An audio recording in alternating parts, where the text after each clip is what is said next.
Hey, welcome as we do a deep dive into the 6 types of working genius. You may have heard about the working genius model before, maybe you're brand new. Based on Patrick Lencioni's book, The 6 Type of Working Genius, we're going to be unpacking this model, taking a look at the assessments, how we can apply this to ourselves as individuals, and how we can apply it to team settings, group settings, even the family. What are the 6 types of working genius? You see, when work gets done, there are 6 things that need to happen for work to get done from start to finish. No matter what kind of work we're talking about, whether it's a project at the job, whether it's planning a family vacation, whether it's starting a business, whether it's implementing new systems, writing software, there are 6 things that need to happen for work to get done. The first is what we call wonder. People with the genius of wonder love to speculate and question. They ask questions like, why are things the way they are? Is there a better way? They love to sit in the ambiguity and imagine possibilities. People with the genius of wonder help create the conditions for invention. Invention is a second type of working genius. People with the genius of invention get joy from taking challenges and generating solutions. They enjoy innovating from scratch and love a blank whiteboard or piece of paper on which they can brainstorm. Invention is the most commonly recognized genius, but all 6 geniuses are needed to get work done. Discernment. People with the genius of discernment have a natural ability to evaluate the workability of ideas. They are good curators of what's going on around them and can recognize patterns. They know how to connect the dots and give people good feedback across a broad range of topics. The 4th genius is galvanizing. People with the genius of galvanizing love to get things moving. They are great at pushing people out of their comfort zone and inspiring them to get started. They enjoy rallying people around an idea and getting them moving in the right direction. Enablement. Now, let me say, this is not the same term as enablement you might hear in psychology or maybe in a family setting. Parents don't enable your children. Different type of enablement we're talking about in the context of work. People with the genius of enablement can make things happen. They know how to help, when to help, and can flex to whatever the situation calls for. People with the genius of enablement are people-oriented and want to help realize a vision. This genius provides the support needed to move solutions into the first stages of implementation. The final type of working genius is tenacity. People with the genius of tenacity are task-oriented and love to take things across the finish line. They ensure a project is going to have the impact it is supposed to have and lives up to the agreed-upon standards. They don't always respond to the emotional appeal of the galvanizer, but the need to see the work completed. They get joy and energy from checking off a box on the to-do list. Now, here's the unique thing about the working genius model. You're going to have 1 or 2 of those types of geniuses that are your strength zones. It's going to come natural and easy to you. We call these your working genius. You're going to have 2 that you probably hate, you avoid, you procrastinate. Those are called your working frustrations. And then you're also going to have 2 that we'll call the working competencies. They're not strengths, they're not weaknesses. You've probably developed a skill how to do it, but they don't bring you joy and energy. You want to position yourself in your working geniuses. When you're in your working geniuses, people say things like, I don't feel like I'm actually doing work.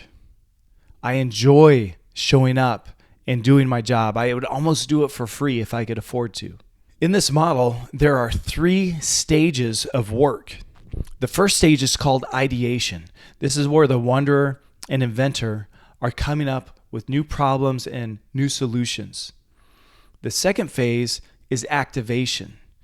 This is where the discerner and galvanizer are deciding and getting people to take action on the new project, the new idea. We're activating people to move forward. And the last stage of work is called implementation.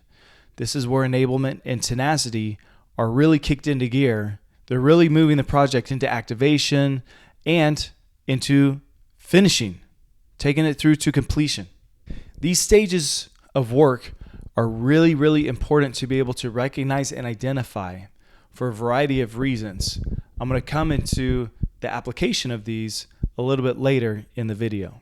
Something else that we need to highlight, there are 3 geniuses that are by nature responsive and 3 geniuses that are disruptive. Responsive geniuses react to the world around them, the promptings and needs of others, whereas disruptive geniuses provoke change in the world around them, their organizations, and the people around them. Wonder, discernment, and enablement are responsive versus invention, galvanizing, and tenacity, which are more disruptive. I also want to make one more distinction here, something that I call the decision line.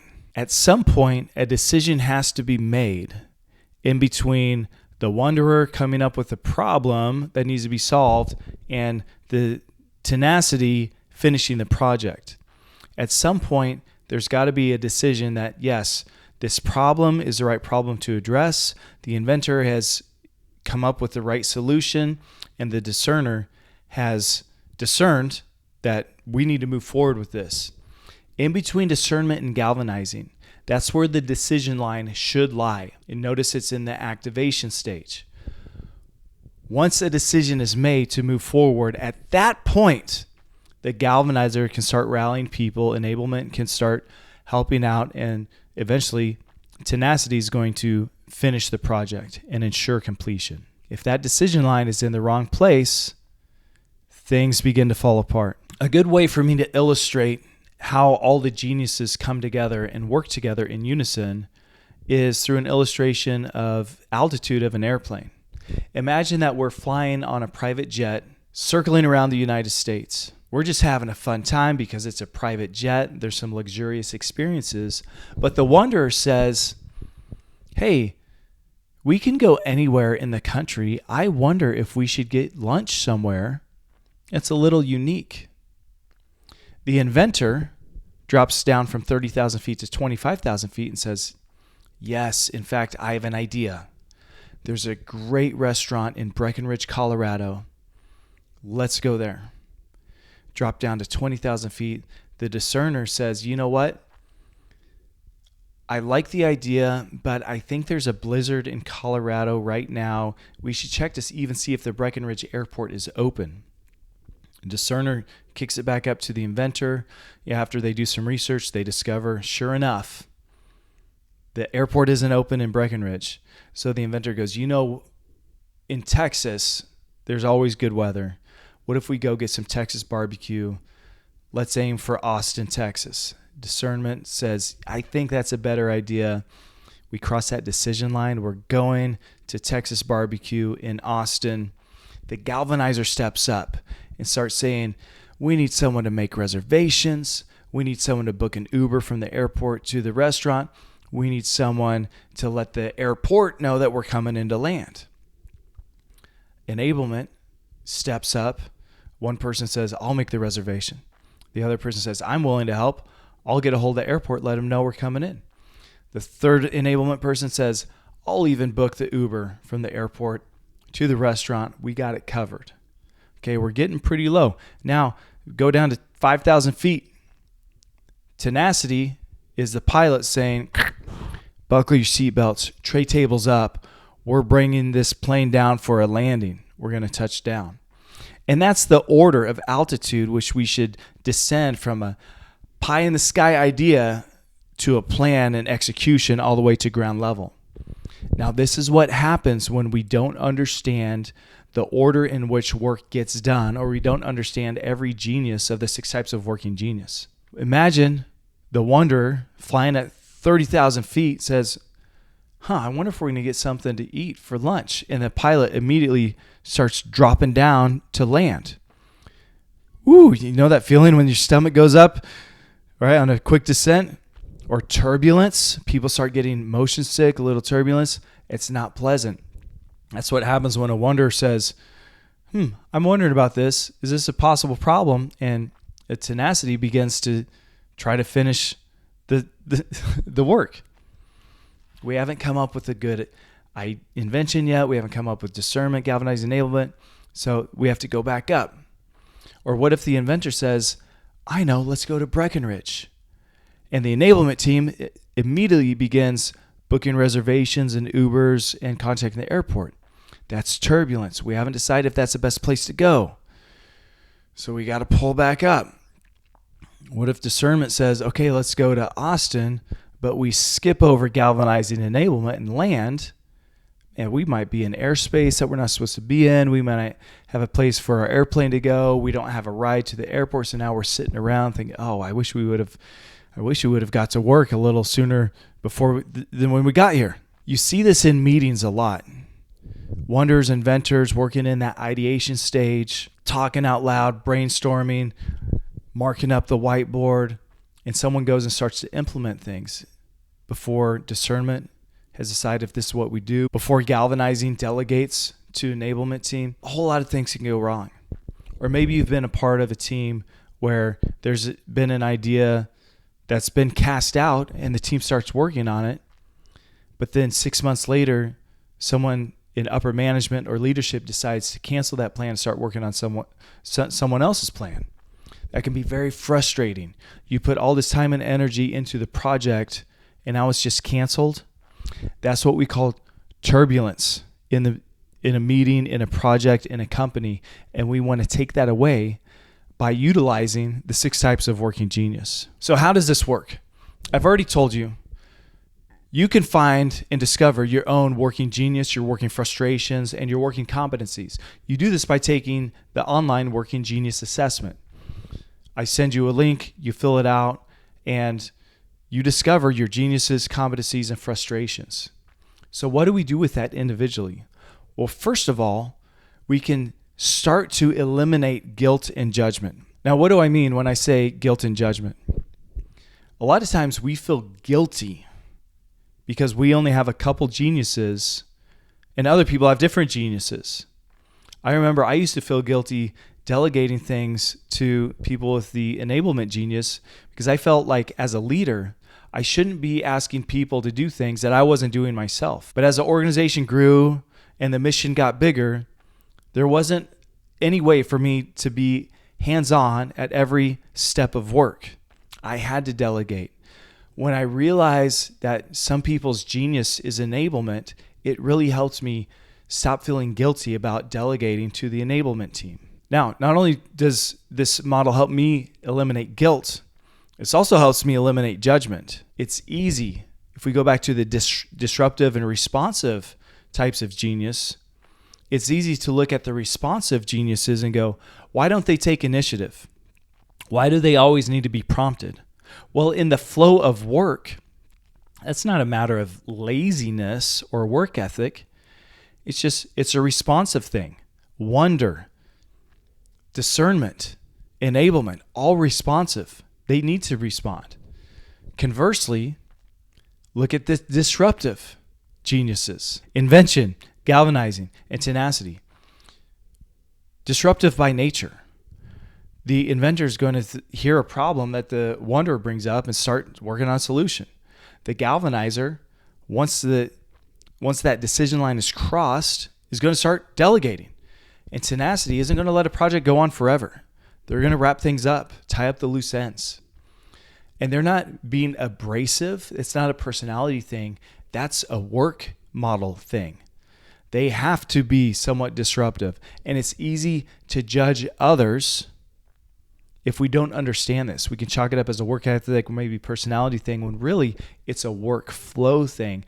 And we need responsiveness and we need disruption within our organization to get things from start to finish. Now, we can also take a personal look at the working genius model and measure the type of work that we're doing at our jobs and compare it to the working genius model and discover, are we working in our genius zones? Now, the 6 type of working genius is not an excuse to get out of work, but there are certain positions and roles that lend themselves more to certain geniuses versus the other. And when we can get alignment with our geniuses and our roles at work, job satisfaction goes up through the roof. Work gets done better with higher quality, and teams operate at higher performance. And if you've ever been in a position that doesn't align with your genius, you're going to experience burnout. And that's what we want to avoid. Now, one of the benefits I get to help people with is their unique pairing. I mentioned earlier, you're probably going to have 2 working geniuses. And there are a possibility of 15 different combinations among all 6, pairing those different ways. For example, my working genius is wonder and discernment. Every pairing is very unique and brings about a certain powerful combination with those 2 working geniuses combined. When you understand your unique pairing, you can really gain some momentum and traction in aligning how you work, how your geniuses fit into your current role, to your current job, and what value you bring to the team. Speaking of team, let's start to take a look at and talk about how the working genius model can be applied to groups of people or teams, whether it's at work, church, maybe volunteer teams at your local nonprofit, even leadership teams on a board. There's a tool called a team map. And what we do with the team map is we map out everyone's geniuses and frustrations, and we can take a snapshot at a high view, organizational view, at where we have geniuses and where we have frustrations and where those align with our roles and with the mission of our organization. I've taken many teams through this, and we see deficiencies at certain areas. So if there's a deficiency with the wonder genius, we know that we're probably not coming up with new problems to solve. Or if we see a deficiency in the invention, maybe we can recognize problems, but we don't know how to fix them. We can't bring any creative solutions to the table. Or if there's discernment missing, we might come up with some new ideas, but they might be bad ideas, and we don't get to find out till we start by trial and error, figuring them out the hard way. If galvanizing is lacking, it can be real difficult to inspire people to start taking action on the new plan or project at hand. If enablement is missing from a team, sometimes we identify great problems, come up with great solutions, and we're there to galvanize, but no one's willing to pick up the baton and run with it. Things fall short. Time goes on, and we haven't made any progress. And of course, tenacity is so important. If we're lacking tenacity in our organization, it seems like projects drag on and on and on, and they never get completed, which can be a major problem. So what a certified working genius facilitator can do is can come in and help an organization address missing geniuses. They can also help address situations where we are misusing a genius, which can happen quite often. We also take a look at meetings. Every team is going to have different meetings for different purposes. With the working genius model, we can take a look at, let's say, the 3 stages of work. Is this an ideation meeting? Is it an activation meeting? Or is it implementation meeting? I'm going to give you a story from my own past. I mentioned earlier that I'm a wonderer. One of my geniuses is wonder and discernment. So it's on one side of the decision line. I'm not great at enablement or tenacity. I was in an implementation meeting. We're about a week and a half away from launching a week-long program we had worked on for 6 months, and I started coming up with new ideas. This was frustrating everyone else because this wasn't the time for new ideas to be brought to the table. This was a time for us to dot the I's and cross the T's and get ready to execute this week-long program. I didn't know my working genius at the time, but now looking back, I realized, I was just wondering. I wasn't trying to frustrate everyone, but I was frustrating everyone because I was just working in my genius. When you understand your working geniuses and we can label meetings with their purpose, it might be a strategic move to exclude certain people from certain meetings. And sometimes to bring other people in to meetings that maybe they weren't necessarily needed to be in. For example, I was working with an organization who had a lawyer on staff. He was doing in-house counsel, which was very much enablement type of work, but he had the genius of invention. So whenever this organization started having brainstorming sessions which happened quarterly, they would pull this lawyer from his office and have him engage in these brainstorming sessions. Not only was it a good outlet for him, he was able to exercise that genius of invention, which he didn't get to do most of the time in his work. But it was also great for the rest of the team because they were getting ideas and solutions that were so creative that they wouldn't have got had they not brought him in. That's leveraging the working genius to maximize productivity in your organization. There are so many great resources and opportunities to plug in the working genius model into your organization. There are some fantastic team diagnostic tools that you can get. There's even one-on-one meetings. I mean, you take your team through the working genius, you're going to have about anywhere from 3 to 6 months of meeting content specifically revolving around the 6 types of working genius and how that intersects with your organization's day in, day out operations. It also is, it just works this way. It identifies bottlenecks within the team, within progress. It increases efficiency, and it really increases employee retention. And I don't know if you've looked into the cost of replacing an employee, but it's anywhere from 50% to 200% of that employee's annual wages is the cost it takes to replace someone. Because if someone gets burnt out and they quit, they're gone. So you have a vacancy, a missing person on the team. There's not productivity happening.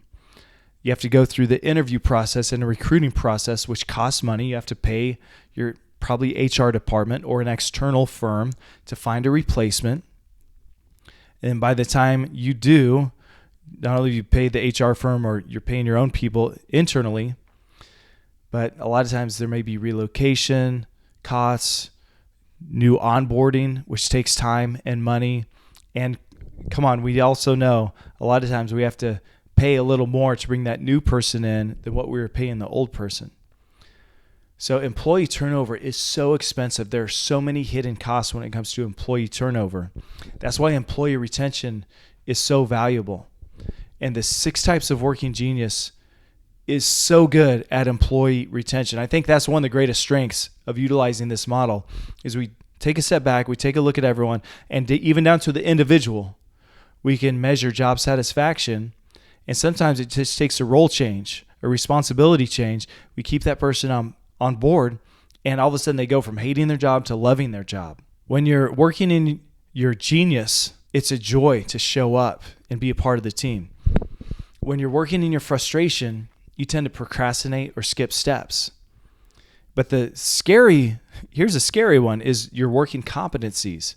You may be really good. Your expertise might be really high in your competencies, but it doesn't bring you joy and fulfillment, and you're going to hit burnout on the long run. And it's not because you're not good at your job.